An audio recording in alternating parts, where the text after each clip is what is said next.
तो हम लोगों ने पिछले एपिसोड में देखा था कि लिन जॉर्ड को टेम करने की कोशिश कर रही थी, लेकिन यहाँ पे सेक्ट लीडर के कुछ रिमेंट्स बाकी रह गए थे। तो फिर वो सॉर्ड यहाँ पे लिन को रिजेक्ट कर रही थी और इसी चक्कर में आवाज हो गई थी। तो फिर जो गार्ड बाहर सो रहा था उसे पता चल जाता है, जिसके बाद वो पूरे सेक्ट को ही जगा देता है ताकि वो इन लोगों के साथ फाइट कर सके। और यहीं पे हम लोगों ने वीडियो एंड कर दिया था। इसलिए एपिसोड की शुरुआत में हम लोग देखते हैं कि लिन बोलता है कि जो प्लान हम लोग यहाँ पे बना के आए थे कि चुपचाप सॉर्ड लेंगे और भाग जाएंगे, अब वो यहाँ पे काम नहीं आने वाला, हमें तबाही मचानी ही पड़ेगी। जिसके बाद वो अपनी सॉर्ड टेक्निक का यूज करता है और यहाँ पे हमलेबाजी शुरू कर देता है। वहीं पे हम लोग सेक्ट लीडर को देखते हैं जो कि बड़े आराम से यहाँ से जा रहे थे। उतने में उन्हें यहाँ पे वो धमाका दिखाई देता है, जिसे समझ जाते हैं कि वो सेक्ट के अंदर कुछ तो गड़बड़ हुई है। इसके बाद वो भी यहाँ पे सेक्ट की तरफ वापस आने लगते हैं। जिसके बाद हम लोग सेक्ट के डिसाइपल्स, एल्डर और सभी को देखते हैं जो कि भागते हुए यहाँ पे उस सिग्नल की तरफ आ रहे थे। जिसको देख के साउज़ोन आगे से बोलता है कि ये तो साला पूरी बारात लेके आ रहे हैं। हालांकि वो लोग यहाँ पे कभी भी लिन को परेशान नहीं कर पाएंगे। जिसके बाद वो यहाँ पे उन लोगों के ऊपर अपनी शॉर्ट टेक्निक से हमला करता है। तो जितने भी डिसाइपल थे वो सभी बैरियर की मदद से अपने आप को डिफेंड करने की कोशिश करते हैं, लेकिन वो बैरियर यहाँ पे खुद को डिफेंड नहीं कर पाते क्योंकि शॉर्ट्स कुछ ज्यादा स्ट्रॉन्ग थी और वो इजीली उन्हें तोड़ के उनके ऊपर जा लगती हैं। वहीं पे साउज़ोन उन लोगों को बता देता है कि उसने यहाँ पे कुछ ही दिनों पहले 30 गोल्डन रियलम के कल्टिवेटर्स को मार गिराया था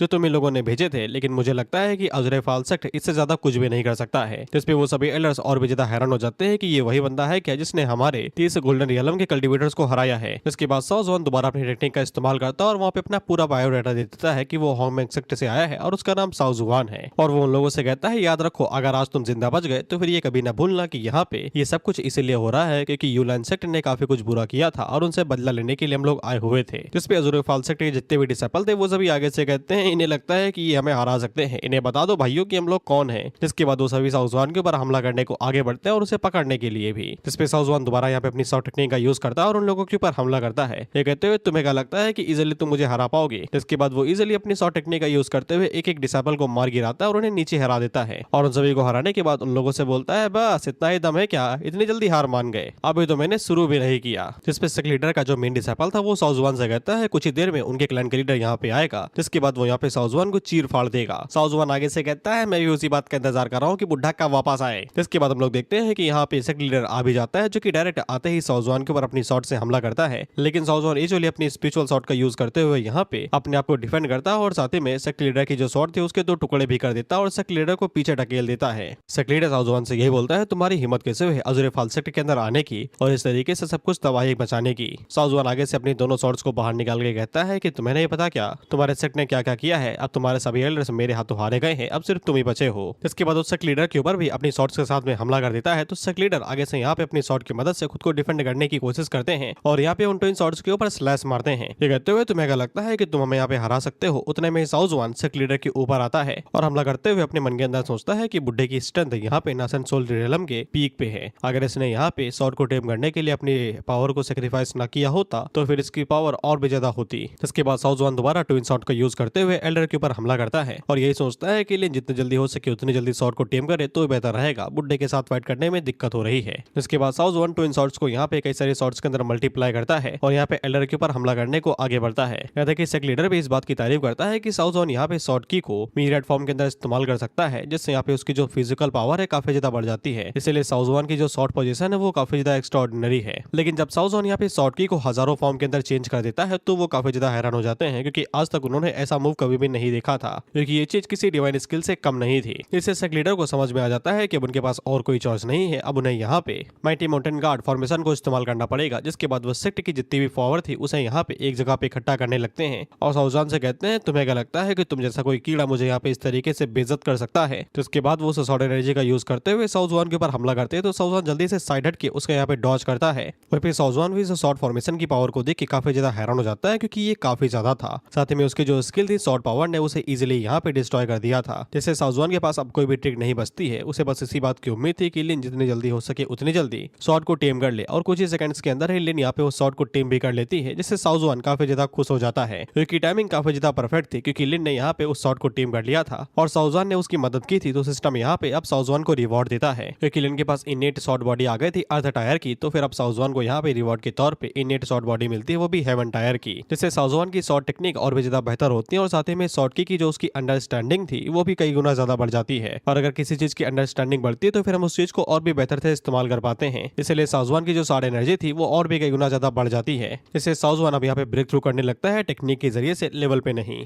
हालांकि सेक्ट लीडर को यह लगता है कि साउज़ुआन अब यहाँ पे ब्रेक थ्रू करने वाला है और अगर वो कर लिया तो मुसीबत और ज्यादा बढ़ जाएगी। जाएगी, इसीलिए वो जल्दी से यहाँ पे एक और अरे फॉर्मेशन को एक्टिवेट करते हैं और साउजवान से कहते हैं कि इस फॉर्मेशन के साथ में वो उसकी यहाँ पे धज्जियां उड़ा देंगे। जिसके बाद वो देखते हैं कि साउजवान यहाँ पे ब्रेक थ्रू कैसे करता है, लेकिन अगले ही पल जो सॉर्ड एनर्जी यहाँ पे एल्डर महसूस कर रहे थे उसका यहाँ पे दिवाला निकल जाता है, होता कुछ भी नहीं है। बेसिकली वो माउंटेन की प्रोटेक्शन अरे को इस्तेमाल नहीं कर पा रहे थे, वो उनका कहना ही नहीं मान रहे थे। जिसपे साउजवान से लीडर से कहता है कि इतना भी तुम्हें मोटी बुद्धि का नहीं होना चाहिए था। और फिर हम लोग साउजवान की स्पिरिचुअल एनर्जी को देखते हैं जो कि एक शॉर्ट का लूप रह रही थी, जिससे वो यहाँ पे सेक लीडर का खेल खत्म करने वाला था। और साथ ही में वो सेक लीडर को बताता है कि सॉर्ड अरे फॉर्मेशन तुम्हारा कहना इसलिए नहीं मान रही है क्योंकि तुमने अभी तक उसे छुपा के रखा था और तुम लिन फैमिली की सॉर्ड एम्ब्रियो को यहाँ पे रिफाइन करने की कोशिश कर रहे थे और इसी की पावर को किस्तों में यूज कर रहे थे। लेकिन अब वो लिन फैमिली का सॉर्ड एम्ब्रियो पूरी तरीके से लिन से जुड़ चुका है, तो फिर अब वो तुम्हारा कहना क्यों ही मानेगा और तुम उस सॉर्ड एम्ब्रियो को खुद का बता रहे थे। जिसके बाद वो यहाँ पे स्पेशल सॉर्ड को रेडी करता है और एल्डर के ऊपर लॉन्च कर देता है, ये बोलते हुए कि ये लिन फैमिली के लोगों के लिए है जिनको तुम लोगों ने मारा था, ये उनका बदला हुआ। जिसके बाद वो यहाँ पे सेक्ट लीडर के ऊपर हमला करता है और सेक्ट लीडर की बॉडी को वेपराइज कर देता है। बेसिकली वहाँ पे इतना बड़ा गड्ढा हो गया तो सेक्ट लीडर कहाँ ही बचे होंगे, जिससे बाकी बचे जो मेंबर थे वो काफी ज्यादा घबरा जाते हैं कि इस तरीके से तो पूरा सेक्ट ही डिस्ट्रॉय हो जाएगा, जब एल्डर ही नहीं बचा तो हम लोग यहाँ पे किस काम के। जिसके बाद साउजवान बचे हुए मेंबर से कहता है कि जिन लोगों ने भी यहाँ पे लिन फैमिली के मास्कर के दौरान में यहाँ पे हिस्सा लिया था और वहाँ से फायदा उठाया था, वो सभी लोग यहाँ पे चुपचाप अपने हाथ पैर तोड़े अपनी कल्टीवेशन को डिस्ट्रॉय करे, या फिर मैं यहाँ पे तुम लोगों के ऊपर हमला करूंगा और तुम्हारे साथ साथ सेक्ट के अंदर जो तुम्हारे फैमिली मेंबर्स होंगे उनको भी इस दुनिया से मिटा दूंगा। जिसपे कई सारे लोग यहाँ पे अपने हाथ पैर काटने लगते हैं और अपनी कल्टीवेशन को डिस्ट्रॉय कर देते हैं, क्योंकि उनके फैमिली मेंबर अभी भी सेक्ट के अंदर थे और उनमें से कोई भी नहीं चाहता कि उनके फैमिली मेंबर यहाँ पे बेफालतू में मारे जाए। इसलिए वो सभी चुपचाप अपने हाथ पैरों को तोड़ते हैं और यहाँ से निकल लेते हैं कल्टीवेशन को डिस्ट्रॉय करने के बाद में। इसको देख के साउजवान यही बोलता है कि जब तुम लोग दूसरों के साथ ये सब कुछ कर रहे थे लिन फैमिली के साथ में, क्या तुमने कभी भी नहीं सोचा कि ऐसा भी दिन आएगा जब तुम्हें भी इस चीजों का सामना करना पड़ेगा। जिसके बाद हम देखते हैं कि लिन बाहर निकलती है जो कि साउजवान को वो शॉट दिखाती है जो उसने टेम कर ली थी और साथ में उसने इसका नामकरण भी कर दिया था और इसका नाम था इंक ब्लेड। और वो साथ में साउजवान को ये भी बता देती है कि शॉट को टेम करने के बाद में उसकी कल्टीवेशन भी इंप्रूव हो गई है और साथ में उसकी जो शॉट टेक्निक थी वो भी अब पहले से ज्यादा बेहतर है। जिससे साउजवान समझ जाता है कि ये पक्का यहाँ पे सेलेस्टियल शॉट टेक्निक अवेकनिंग की वजह से हुआ होगा, क्योंकि लिन ने यहाँ पे अपनी इनेट शॉट बॉडी को अवेकन कर लिया है। जिसके बाद वो दोनों इस बारे में डिस्कस करने लगते हैं क्या हम लोगों को अजुरेफाल सेक्ट अपने अंदर ले लेना चाहिए क्या। जिसपे लिन यहाँ पे साउजवान से कहती है कि आप तो यहाँ पे होमंग सेक्ट के ग्रैंड लीडर बनना चाहते थे ना। इस पे साउजवान उससे कहता है चुपे बैठो यार तुम, साला अगर मैं यहाँ का सेक्ट लीडर बन गया तो फिर इनका सारा माल लूट लूंगा और भाग चलेंगे हम लोग यहाँ से, और ये सबसे बढ़िया बिजनेस स्ट्रेटेजी होती है। जिसके बाद हम लोगों को बताया जाता है कि साउजवान जब सिटी में वापस आया तो फिर उसने यहाँ पे वैंग फैमिली को पूरी तरीके से टेक ओवर कर लिया था। बेसिकली उनकी जितनी भी प्रॉपर्टी थी वो यहाँ पे साउजवान ने ले ली और सू फैमिली को दे दी और तब से सू फैमिली यहाँ पे पूरी सिटी को कंट्रोल कर रही है। हालांकि गवर्नर अभी भी वैंग फैमिली है, लेकिन उनके पास कोई भी लीड नहीं है कंट्रोल करने की। सू फैमिली इस समय पूरी सिटी को कंट्रोल कर रही है, वो सिर्फ नाम के गवर्नर हैं और वैंग फैमिली कुछ कर भी नहीं सकती क्योंकि वैंग के फादर ने सब कुछ यहाँ पे दांव पे जो लगा दिया था साउजवान के सामने। खैर सू फैमिली ने यहाँ पे काफी अच्छे से सिटी को डेवलप किया और साथ ही में कई सारे ट्रांसपोर्ट सिस्टम भी लेके आए, जिससे सिटी यहाँ पे डेवलप हो रही है और पैसा उन्हें ही मिल रहा है। इसके बाद हम लोग साउजवान को देखते हैं जो कि सुहान और साथ ही में लिन के साथ में दोबारा लेनी देनी कर रहा था, उनके अंदर अपनी कल्टीवेशन ट्रांसफर कर रहा था, जिससे लिन यहाँ पे फाउंडेशन बिल्डिंग की सेकंड स्टेज पे आ जाती है और सुहान फर्स्ट स्टेज पे।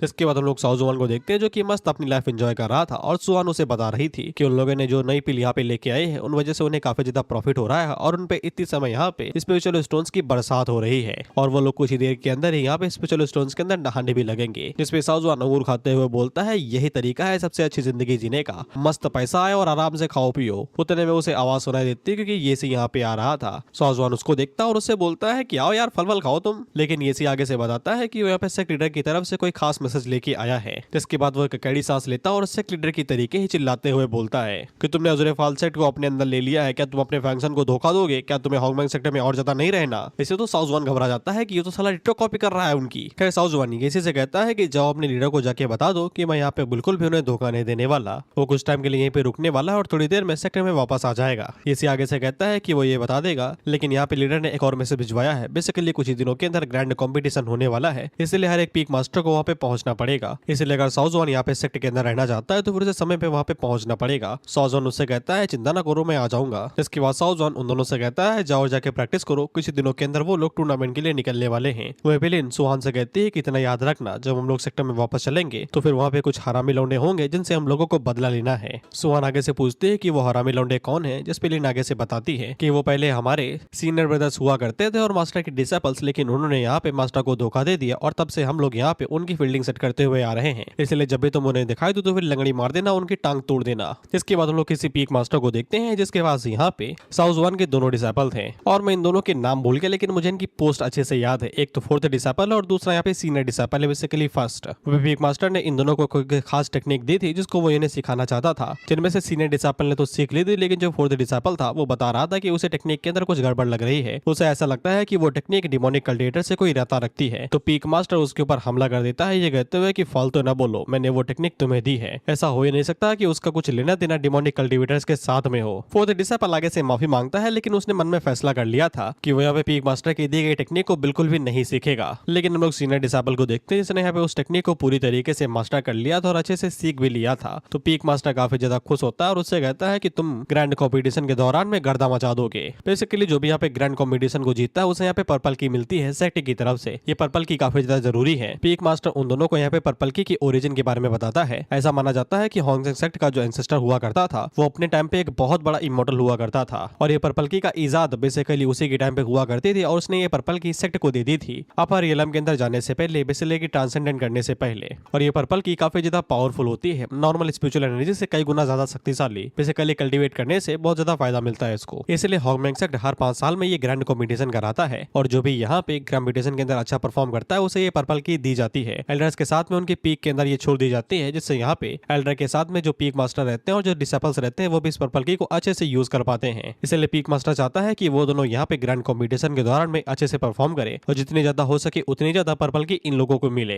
पीक मास्टर इन लोगों को ज्यादा ही शक्ति दिखा रहा था, इसलिए सीनियर डिसाइपल अपने मन के अंदर सोचता अगर उसे पहले पता होता कि 6th पीक इतना ज्यादा यहाँ पे शक्ति बढ़तेगा तो फिर वो यहाँ पे 7th पीक के अंदर ही रहता। तो इसके बाद वो उन दोनों को भेज देता है। तो फिर हमें पता चलता है कि जो 4th डिसाइपल ने बोला था कि इसका डिमोनिक कल्टिवेटर के साथ कोई लेना देना है तो वो पूरा सही था, क्योंकि हम लोग पीक मास्टर के बगल में एक और बंदे को देखते हैं जिसको देख से ही पता चल रहा है कि ये बड़ा डिमोनिक कल्टिवेटर है। खैर इन दोनों की बातों से हमें पता चलता है कि ये दोनों कॉम्पिटिशन के दौरान बहुत ही बड़ा गर्दा मचाने वाले हैं और इन लोगों का प्लान है कि ये लोग पूरे के पूरे हॉन्गसेंग सेक्ट को ही इस बार यहाँ पे डिस्ट्रॉय कर देंगे। इसके बाद अगला सीन सीधा ग्रैंड कॉम्पिटिशन का होता है, जहाँ पे हम देखते हैं ग्रैंड कॉम्पिटिशन देखने के लिए कई सारे लोग आए हुए थे और वे सभी लोग सभी पीक मास्टर के बारे में बात कर रहे थे, जिनमें से हमारी सबसे पहले मुलाकात फर्स्ट पीक मास्टर से होती है, जिनको काफी ज्यादा यहाँ पे पावरफुल माना जाता है क्योंकि ये यहाँ पे गोल्डन कोर रियलम के 4th रियलम में है। इसके बाद हम लोग goddess of second peak master को देखते हैं, जो कि यहाँ पे साउथ जोन के साथ काफी अच्छा खासा रिलेशनशिप रखती हैं और इनको तुम आगे बहुत बार देखने वाले हो अगर मैंने कंटिन्यू किया तो। इसके बाद सभी लोग यहाँ पे साउथ जोन के बारे में बात करने लगते हैं, क्योंकि साउथ जोन अभी तक यहाँ पे नहीं आया था, जिसपे सभी लोग तो चिल्लाने लगते हैं कि ये लोग तो साला किसी काम के नहीं है, टाइम पे आ भी नहीं सकते। खैर इसके बाद यहाँ पे घंटा बताया जाता है और ये लोग हमें यहाँ पे रूल समझाते हैं। रूल्स की MKC कोई फर्क नहीं पड़ता, ये लंबा चौड़ा समझाएंगे। सिंपल सा रूल यही कि सामने वाले को धर के कूट दो, तुम जीत गए, अगले राउंड में चले जाओगे। इतनी सी बात के लिए लोगों ने इतना लंबा चौड़ा डायग्राम बनाया है। हाँ बस एक बात यह है कि जो हार जाएगा उसे और भी मौके मिलेंगे। बेसिकली वो किसी दूसरे पीक मास्टर के डिसाइपल के साथ में फाइट कर सकता है दोबारा आगे बढ़ने के लिए। इसके बाद रिवॉर्ड में यही बताया जाता है कि खास तरीके के वेपन दिए जाएंगे और साथ में पिल्स भी और ऑफ कोर्स पर्पल की दी जाएगी। इसके बाद यहाँ पे पहला मैच 7th पीक और 6th पीक के डिसाइपल के बीच में होने वाला था, बेसिकली 4th डिसाइपल वैंग और लिन के बीच में। और फिर हम लोग सेक्ट लीडर को देखते हैं जो कि अपने डिसाइपल से पूछते हैं कि साउथ जोन अभी तक नहीं आया क्या। तो फिर ये से आगे से बताता है कि मैंने तो बोल दिया था कि भाई टाइम पे आ जाओ, लेकिन वो नहीं आया तो हम लोग क्या करें। इस पे सभी लोग हंसने लगते हैं, ये कहते हुए कि 7th पीक मास्टर पक्का यहाँ पे डर गया होगा फाइट से, इसलिए वो आया ही नहीं। इसके बाद रेफरी जैसे यहाँ पे वैंग को यहाँ पे विजेता घोषित करने वाला था, उतने में यहाँ पे साउथ जोन एंट्री मारता है अपने दोनों डिसाइपल्स के साथ में। वो पे वैंग यहाँ पे साउथ जोन से कहता है, बड़ो मुझे तो लगा था कि तुमने यहाँ पे इसको भगा दिया होगा, लेकिन तुम तो किसी और डिसाइपल को भी ले आए। और वो मन के अंदर सोचता है कि ये तो कमजोर है, इनके साथों में गुड्डा गुड़ियों का खेल खेलूंगा, ये लिन को हल्के में ले रहा है। वह पे साउथ जोन पता नहीं क्यों सुहान को आगे भेजता है, लिन को फाइट करने के लिए नहीं भेजता है, ये बोलते हुए कि ये तुम्हारे लिए अच्छा एक्सपीरियंस रहेगा। वह लिन जाने से पहले सुहान को बता देती है कि ये वैंग उन्हीं गद्दारों में से एक है जिन लोगों ने साउथ जोन को धोखा दिया था, इसलिए होल्ड बैक बिल्कुल नहीं करना और मर्सी तो बिल्कुल ना दिखाना। मर्सी का मतलब होता है दया। जिसपे सुहान यहाँ पे वैंग की तरफ देखते हुए यही सोचते हैं कि अच्छा ये वही है कि आज इन लोगों ने यहाँ पे साउथ जोन को धोखा दिया था, इसको तो पहले मारूंगी जिसके बाद इसकी इज्जत लूट लूंगी, ये किसी को मुंह दिखाने के लायक नहीं बचेगा। इसके बाद हमें सुहान का लेवल बताया जाता है जो कि फाउंडेशन एस्टेब्लिशमेंट का फर्स्ट लेवल था, जिसको देख के सेक्ट लीडर काफी ज्यादा हैरान होता है कि इतनी बाली उम्र में इनका इतना लेवल बढ़ गया। ऐसा लगता है कि साउथ जोन ने अपनी ट्रिप के दौरान में काफी अच्छी डिसाइपल ढूंढ निकाली है। वहीं पे हम लोग वैंग को देखते हैं जो कि सुहान से कह रहा था कि कैसा रहेगा कि तुम मुझे यहाँ पे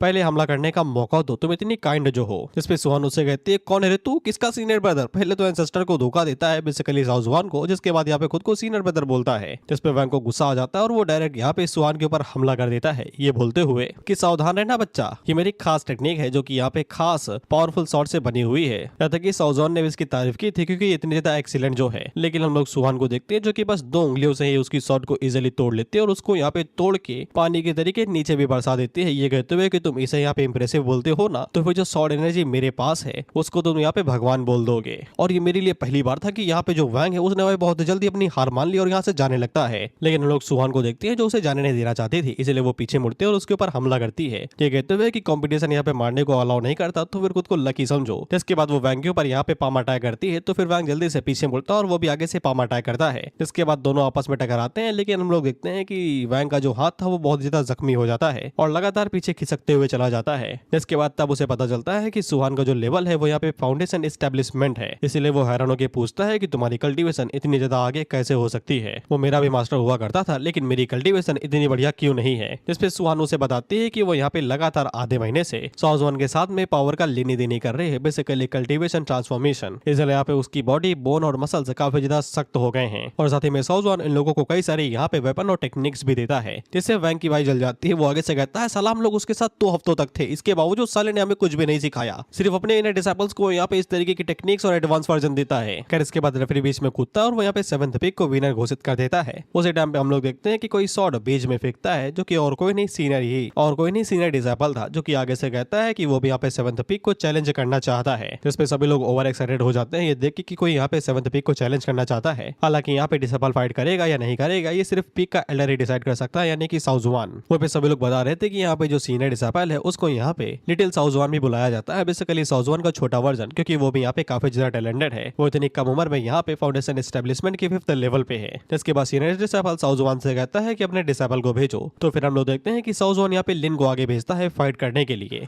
जिसके बाद लिन फ्लोर पे कूद जाती है और वहीं पे वो साउजवान उससे बोलता है कि थोड़ा सा ध्यान रखना। जिसपे सीनियर डिसाइपल आगे से कहता है कि कब से यहाँ पे ये कमजोर तुम लोगों के लिए यहाँ पे कंपटीशन का हिस्सा बन गई, तुम्हें किसी और को चूज करना चाहिए था। जिसपे साउजवान उससे बोलता है कि मैंने बोला ना अपना कदम संभाल के। इसके बाद अचानक से लिन यहाँ पे फर्स्ट डिसाइपल के ऊपर हमला कर देती है, वो भी फुल फोर्स के साथ में, जिसको सीनियर डिसाइपल मुश्किल से ही डॉज कर पाता है, लेकिन इसके बावजूद उसके चेहरे के ऊपर कट लग जाता है। पीछे से साउजवान चिल्लाते हुए लिन से कहता है कि इसका मुंह तोड़ दोगी मेरे लिए, जिसपे लिन आगे से बोलते हैं कि ऑफ कोर्स। इसके बाद हम लोग सीनियर डिसाइपल को देखते हैं जो कि अपनी शॉट को बाहर निकालता है और अपनी फोर्स को यहाँ पे रिलीज करता है लिन को डराने के लिए, लेकिन इसका कोई भी असर नहीं था। वहीं पे हम लोग एल्डरमैन और साथ में यहाँ पे 6th पिक मास्टर को देखते हैं जो कि आगे से काफी ज्यादा खुश थे यहाँ पे सीनियर डिसाइपल के इस तरीके से गर्दा मचाने से। इन लोगों को ये लग रहा था कि सीनियर डिसाइपल ही जीतेगा और यहाँ पे लिन का मुंह काला हो जाएगा जब लिन हारेगी। तो लिन उन दोनों से कहती है कि बुड्ढो थोड़ा गौर से देखो कि कौन यहाँ पे हारने वाला है। इसके बाद लिन आगे से शॉर्ट स्लैश का यूज करते हुए सीनियर डिसाइपल के ऊपर हमला करती है। तो सीनियर डिसाइपल अपनी शॉट को आगे करता है कहते हुए काफी बढ़िया है, लेकिन तभी उसकी शॉट 2 हिस्सों में टूट के बिखर जाती है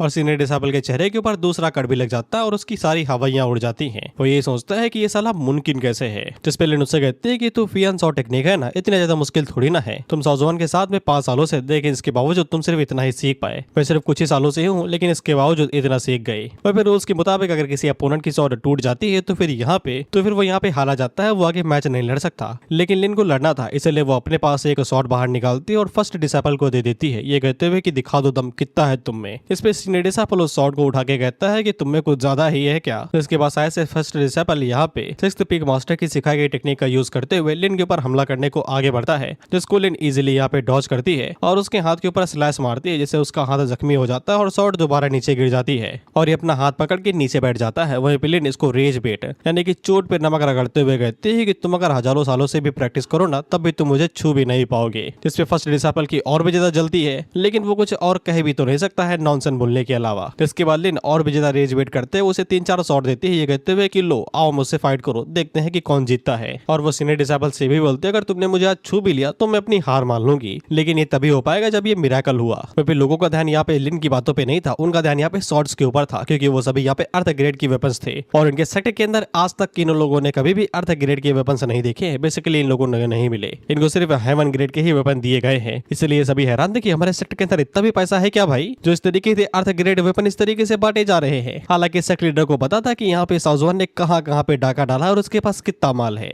वही पे साउजवान उन लोगों से कहता है कि जब आप अमीर होते हैं तो फिर आपको इन सभी चीजों की चिंता नहीं रहती, ये सब छोटे मोटे खर्चे हैं। जिसके बाद लोग फर्स्ट डिसाइपल को देखते हैं जो कि आगे से हंसते हुए कहता है मैंने सुना था कि यहाँ पे साउजवान पावर की लेने देनी करता है और साथ ही में अपनी स्किल्स को भी। पहले मुझे यकीन नहीं हुआ, लेकिन ऐसा लगता है कि सब कुछ सच है। क्या उसने ये सभी टूल्स भी तुम्हें ही दिए हैं क्या? जिसके बाद शायद से अब ये सच में यहाँ पे 6th पिक की वो डिमोनिक टेक्निक दी गई वाली इस्तेमाल कर रहा था, जिससे सभी लोग हैरान हो जाते हैं कि अचानक से फर्स्ट डिसाइपल की एनर्जी इतनी ज्यादा फ्लक्चुएट क्यों कर रही है। वहीं पे साउजवान को समझ में आ जाता है कि यहाँ पे एनर्जी फ्लो कुछ ज्यादा ही गड़बड़ कर रहा है। फर्स्ट डिसाइपल गुस्से में पागल हो चुका है। जिसके बाद सीनियर डिसाइपल आगे से यहाँ पे साउजवान साउजवान के बारे में उल्टा सीधा बोलते हुए लिन के ऊपर हमला करता है, ये बोलते हुए कि उसने तुम्हारे ऊपर काफी ज्यादा खर्चा किया है और उसने आज तक मुझे सिर्फ यहाँ पे एक 2 कौड़ी की फ्लाइंग सोलो शॉट टेक्निक ही सिखाई है। जिसके बाद वो लिन के ऊपर इसी तरीके से हमला करते हुए अपनी टेक्निक के बारे में बताता है जो उसको यहाँ पे 7th पीक मास्टर ने दी है, और इसके बारे में वो अड़हा तारीफ कर रहा था कि ये खास मेरे लिए खरीदी गई है, हेवन ग्रेड की है वगैरह वगैरह। और वो लिन से कहता है कि साउजवान ने तुम्हारे लिए कुछ ऐसा किया, उसने तुम्हें सिर्फ ग्राउंड लेवल की ही टेक्निक दी है। वो पे सीनियर डिसेबल का स्लाइसर जैसे यहाँ पे लिन को लगने वाला था, उतने में ही लिन यहाँ पे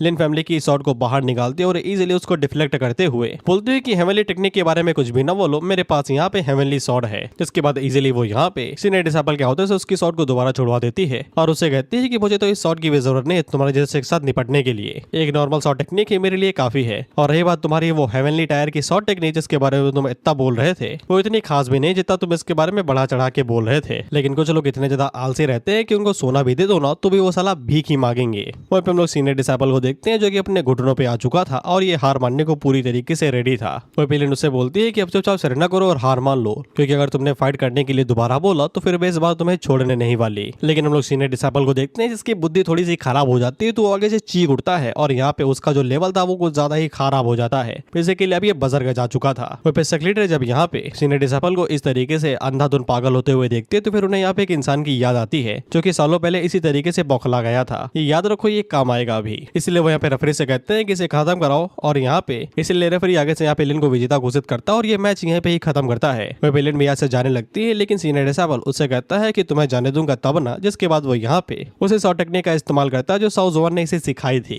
जिसको देख के लिन और भी ज्यादा खुश हो जाती है। वो बोलती है मैं तो इसी पल का इंतजार कर रही थी। जिसके बाद वो भी आगे से यहाँ पे वही सेम टेक्निक का यूज करती है जो साउजवान ने इसको भी सिखाई थी, फ्लाइंग सोलो शॉट टेक्निक। और वो फर्स्ट डिसेबल से बोलती है कि मैं तुम्हें दिखाता हूँ कि ये टेक्निक कितनी ज्यादा पावरफुल है। जिसके बाद वो यहाँ पे फर्स्ट डिसेबल के ऊपर अपनी टेक्निक से हमला करती है तो फिर उसकी शॉट्स काफी ज्यादा थी, इसलिए वो इजिली फर्स्ट डिसेबल की यहाँ पे शॉट्स को अपने अंदर खींच लेती हैं और तेजी से सीनियर डिसेबल का खेल खत्म करने के लिए आगे बढ़ती हैं। तो फिर हम देखते हैं कि 6th पीक का जो मास्टर था उसे यहाँ पे फर्स्ट डिसेबल के लिए बहुत ज्यादा चिंता हो रही थी। तो फिर साउजवान लिन से कहता है कि इतना भी आगे नहीं जाना है। जिस पे लिन आगे से कहती है कि चिंता ना करो, मुझे पता है कि मैं क्या कर रही हूँ। जिसके बाद हम लोग देखते हैं कि वो सभी शॉट्स यहाँ पे फर्स्ट डिसेबल के अगल बगल से होते हुए गुजरती हैं और तभी उसके चेहरे के ऊपर कुछ लिख के चला आता है। अब मैं इसे ट्रांसलेट नहीं करने वाला, पता नहीं क्या लिखा है लेकिन बेइज्जती भरा है। साथ ही में इसका हेयर स्टाइल भी चेंज हो गया था। और सभी लोग जैसे यहाँ पे फर्स्ट डिसेबल को इस लुक में देखते हैं तो वो सभी आगे से हंसने लगते हैं। ये कहते हुए इसे तो खत्म ही कर देना चाहिए था। वो फर्स्ट डिसेबल लोगों से पूछता है कि हंस का लिए रहे हो बे। जिस पे लिन आगे से शीशा निकालती है और फर्स्ट डिसेबल को दिखाते हुए कहती है कि अपना सुंदर मुखड़ा तो देखो एक बार। तो फिर जब फर्स्ट डिसेबल अपना सुंदर मुखड़ा देखता है तब उसे पता चलता है कि लोग काहे लिए हंस रहे थे।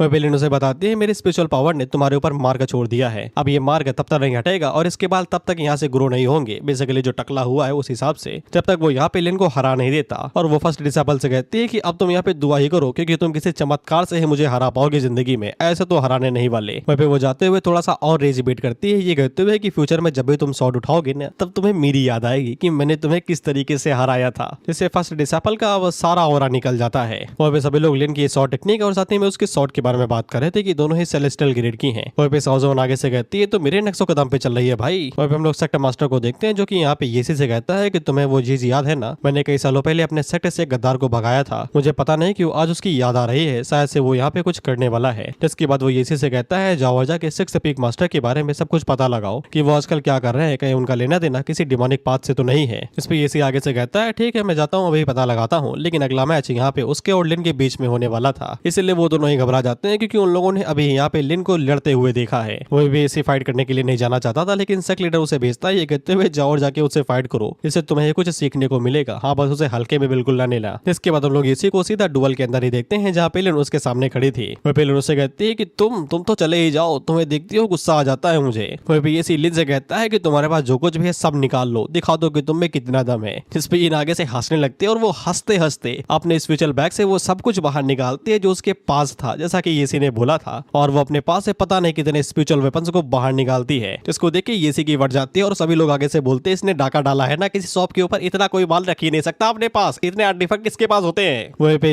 लिन येसी से कहती है कि रेडी हो ना भाई, और वो यहाँ पे येसी को घूरते हुए कहती है कि हो जाए दो हाथ। वहीं पे लोग येसी को शॉट को देखते हैं जो कि यहाँ पे सेक्टर मास्टर ने उसे दी थी जब वो यहाँ पे उनका डिसेबल बना था। बट ये ज्यादा हाई ग्रेड की नहीं है, लो ही रैंक की है, मीडियम टाइप में है। तो ये अपनी शॉट को नीचे फेंक देता है, ये कहते हैं मुझे नहीं खेला यार, ये लोग गन निकाल ले यार शॉर्ट फाइट में, मुझे नहीं खेला इनके साथ, तोप कौन लेके आता है। जिसके बाद वो इसी तरीके से बंदी रोना करने लगता है कि मुझे नहीं खेला, ये लोग चीटिंग चीटिंग कर रहे हैं। इस पे शक लीडर भी आगे से कहता है कि हम लोगों ने स्पिरिचुअल वेपन्स यहाँ पे अलाउ किए थे क्योंकि शॉर्ट फाइट के अंदर शॉर्ट ही नहीं होगी तो फिर फाइट का फायदा ही क्या है, लेकिन लिन की कलेक्शन कुछ ज्यादा ही हाई टेक है। तो वो यहाँ पे लिन से कहता है कि थोड़ा सा इसे कम कर लो बेटा। लिन आगे से कहती है कोई दिक्कत नहीं, मैं एक एक करके इस्तेमाल कर लूंगी। इसके बाद वो अपने सभी वेपन्स को अंदर डाल लेती है पोटली के अंदर, जिससे ये से खुश हो जाता है। इसके बाद वो अपनी नीचे गिरी हुई शॉर्ट को ऊपर उठाता है और लिन के ऊपर हमला करने को आगे बढ़ता है, यही सोचते हुए कि अगर वो यहाँ पे 1v1 करेगा वो भी एक एक वेपन के साथ में, तो फिर शायद से वो यहाँ पे लिन को हरा सके। लेकिन लिन ने कुछ और सोच रखा था। वो यहाँ पे येसे के लिए खास तरीके की शील्ड बाहर निकाल लेती है जो इतनी ज्यादा स्ट्रॉन्ग थी कि वो यहाँ पे येसे के अटैक को इजीली हैंडल कर सकती थी। इसलिए येसे जब लिन के ऊपर हमला करता है तो वो शील्ड को तोड़ ही नहीं पाता। लिन उससे कहती है कि तुम फुल फोर्स का इस्तेमाल करो, मुझे कोई भी दिक्कत नहीं है। तो येसे आगे से फुल फोर्स का इस्तेमाल करता है, तब भी वो शील्ड नहीं टूटती।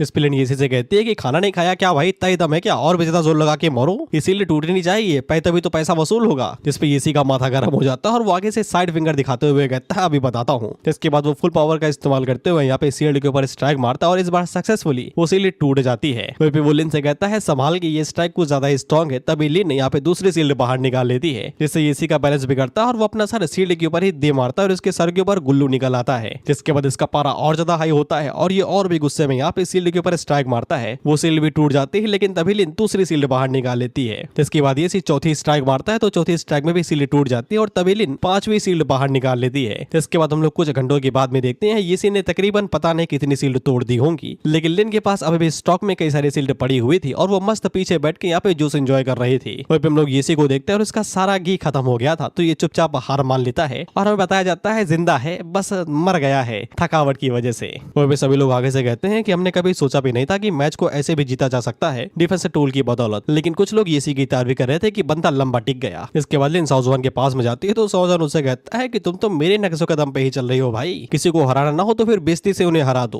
वहीं पे साउजवान लिन से कहता है कि तुम्हें येसे पता नहीं है, मुझे पता था, लेकिन तुमने उसके साथ डायरेक्ट फाइट क्यों नहीं की। तो इस पे लिन आगे से बताती है कभी येसे यहाँ पे उससे ज्यादा कल्टीवेशन में हुआ करता था, लेकिन येसे इतनी टाइम पे यहाँ पे इन रियलम के 10th लेवल पे है और वहीं पे लिन फाउंडेशन एस्टेब्लिशमेंट के 1st लेवल पे है, सॉरी 2nd। और अगर लिन यहाँ पे येसे के साथ इस तरीके से फाइट करती तो सभी लोग उसे यहाँ पे बुली बुलाते। इस पे सुहान आगे से बताती है कि लोग तुम्हें अभी भी बुली ही बुला रहे हैं क्योंकि इस तरीके से फाइट करना ज्यादा बुरा माना गया है। लिन को ये वाली बात चुकती तो है, लेकिन वो आगे से बोलती है कि अब वो पहले वाली लिन नहीं रही। अगर उसको यहाँ पे आगे बढ़ना है और शॉर्ट मास्टरशिप के अंदर बुलंदी हासिल करनी है तो फिर उसे यहाँ पे इस तरीके से आगे बढ़ना पड़ेगा। खैर फर्स्ट राउंड यहाँ पे खत्म होता है और कल यहाँ पे सेकंड राउंड शुरू होगा, इसलिए सभी लोग अपने घर में वापस जा सकते हैं। और हम लोग 6th पीक मास्टर को देखते हैं जो कि यहाँ पे 7th पीक की स्ट्रेंथ को देख के हैरानी हो गए थे। और इन्हीं के पीछे हम लोग 2 लोगों को देखते हैं, जिनमें से लड़की का नाम जिंग युए है और जो आंखें बंद किए है उसका नाम यहाँ पे वी है। ये लोग कहीं दूर से ये कॉम्पिटिशन देखने के लिए आए हुए थे, इनका हॉगमैंग सेक्ट के साथ कोई भी लेना देना नहीं है। वी जी आगे से बोलता है कि यहाँ पे ये जगह यानी कि हॉगमैंग सेक्ट काफी ज्यादा रिमार्केबल हिस्ट्री रखता है। बेसिकली हॉगमैंग सेक्ट की जो हिस्ट्री है वो काफी ज्यादा तगड़ी है, लेकिन उनकी जो एक्चुअल स्ट्रेंथ अभी के टाइम में है वो काफी ज्यादा कम है। इसलिए लोग जिस मकसद से यहाँ पे इन्हें रिक्रूट करने के लिए आए हैं ये शायद से काम नहीं आएगा। जिंग युए आगे से कहते हैं कि वो यहाँ पे इन्वेस्टिगेट करके ही आई है, इस तरीके से नहीं आई है। तो इसके बाद वो यहाँ पे लिन का एग्जांपल देते हुए बताती है कि लिन कुछ टाइम पहले यहाँ पे ऑर्डिनरी कल्टीवेटर हुआ करती थी, उसके पास कोई भी खास टैलेंट नहीं था, लेकिन अब वो काफी ज्यादा स्ट्रॉन्ग हो गई है, यहाँ तक कि फाउंडेशन एस्टेब्लिशमेंट के 2nd लेवल पे है। इसके बाद वो साउजवान के बारे में बताते हुए कहती है कि उसने तो ये भी सुना है कि साउजवान अकेले यहाँ पे अजुरेफाल सेक्ट को हरा दिया था, यहाँ तक कि यूलान सिटी और अजुरेफाल सेक्ट दोनों ही यहाँ पे उसकी पर्सनल टेरिटरी बन चुकी है। अगर इन सभी चीजों को ध्यान से रखा जाए तो फिर हॉर्नमैंग सेक्ट और साउजवान दोनों ही काफी ज्यादा बढ़िया कैंडिडेट होंगे। जिस हिसाब की चीज वो लोग यहाँ पे ढूंढ रहे हैं, बेसिकली यहाँ पे इन लोगों को टैलेंट्स की जरूरत है जो कि साउजवान और उसके सेक्ट के अंदर भर के भरे पड़े हुए हैं। वे जी यहाँ पे जिंग युए से पूछता है क्या वो सच में यहाँ पे साउजवान को रिक्रूट करना चाहती है। जिस पे जिंग युए आगे से कहते हैं कि वो तभी करेगी जब यहाँ पे साउजवान के हाथों में इस साल का टॉप टियर पर्पल की मिलेगा तब। इसके बाद हम लोग 7th पीक पे देखते हैं और ये लोग यहाँ पे फर्स्ट राउंड जीते तो फिर इन्हें यहाँ पे हल्की फुल्की पर्पल की दे दी गई थी, लेकिन वो हल्की फुल्की पर्पल की भी यहाँ पे 7th पीक के लिए कुछ ज्यादा ही फायदेमंद थी। और फिर साउजवान इन लोगों को पर्पल की के फायदों के बारे में बता रहा था और मैंने तुम्हें पहले ही बता दिया है, तो फिर मुझे बार बार बताने की जरूरत नहीं है। हालांकि इन लोगों को ये पर्पल की काफी ज्यादा बढ़िया लग रही थी। वह सुहान साउजवान से पूछती है कि उसे यहाँ पे हॉर्नमैंग सेक्ट के बारे में पता था, लेकिन उसे ये नहीं पता था कि ये पर्पल की इतनी ज्यादा खास होगी। जिसपे साउजवान आगे से बताता है कि उसको भी हाल ही में इस पर्पल की के बारे में पता चला है और उसे भी नहीं पता था कि ये पर्पल की इतनी ज्यादा कमाल की होगी। इसके बाद हम लोग पर्पल की का इफेक्ट देखते हैं तो फिर 7th पीक के ऊपर जो फूल वूल थे वो भी यहाँ पे कुछ तरीके से ट्रेजर के अंदर बदल रहे थे। साथ ही में यहाँ पे जो स्पिरिचुअल एनर्जी थी अब वो और भी ज्यादा बढ़िया हो गई थी और घनी भी।